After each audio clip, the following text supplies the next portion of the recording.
Se o nosso eu não desenvolve gestão da emoção, por mais que você encoraje alguém a ter atividade física, ele não dá continuidade. Porque toda atividade física tem prazer, libera endorfina, sim, mas também há dor no processo. Nós envolvemos em vários cárceres mentais e não percebemos que nos aprisionamos. Mas o que é quase que inacreditável é que bilhões de pessoas têm cárceres mentais e elas não têm proteção nenhuma na sua psique. Os pequenos estímulos estressantes os invadem. Elas dirigem carros, mas não dirigem o veículo da sua mente. Administra o orçamento da sua casa e da sua empresa, mas não administra o orçamento da sua emoção. A sua emoção, ela se torna um bebê, ela compra aquilo que não lhe pertence. Não percebe que a dor é um fator a ser superado. Você pode acariciar a dor, você pode transformar a dor numa experiência para que te motive e te anime. Quando você usa a dor para crescer, a dor deixa de se tornar um monstro. Quando você vira as costas para a dor, seja qual for, uma ofensa, uma rejeição, uma angústia, uma ansiedade, ela adquire proporções gigantescas que sugam o prazer de viver, o encanto pela vida e a capacidade de nós sermos autônomos. Nos tornamos nossos maiores algozes, os nossos carrascos. Aí nos sabotamos, nos punimos, autocobramos, nos sentimos fracassados. E esse mecanismo está presente em todas as áreas da vida humana.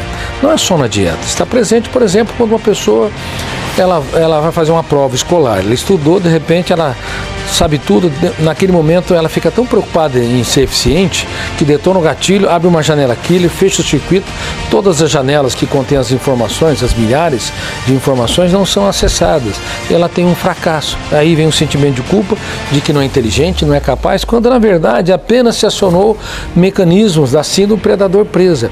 A mesma coisa ocorre entre casais, que prometem que se amarão na saúde e na doença, na alegria e na tristeza e assim por diante.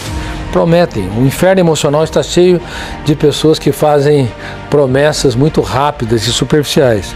Aí começa a se digladiar, um apontar fora do outro, de repente começam a se tornar algozes um do outro, porque toda pessoa que é um apontador de falhas acaba viciando-se em ser criticista, e aí o amor, que é tão belo, tão leve, tão rico, se torna pesado.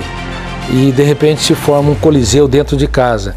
Detona o gatilho, abre janela killer, o defeito do outro é superdimensionado, aí eu fecho o circuito da memória, ao invés de trazer à minha lembrança todas as coisas mais belas, não, naquele momento o circuito fechado, eu só vejo defeitos, e aí me torno um algoz. Então a dor faz parte do processo, e a dor, ela não é ruim.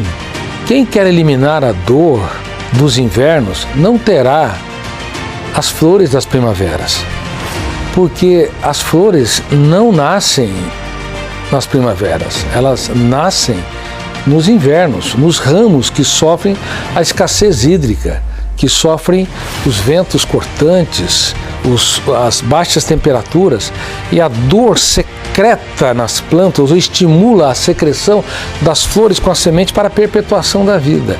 A mesma metáfora serve para a nossa existência.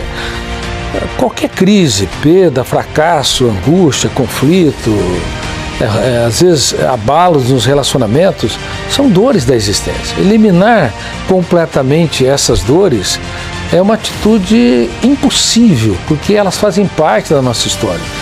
A vida é um contrato de risco.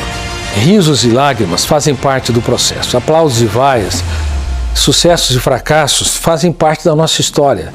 Quem quiser eliminar completamente a dor está fora do jogo, porque elas acontecerão e nós não conseguiremos escrever os capítulos mais importantes da nossa história nos momentos mais difíceis da nossa vida.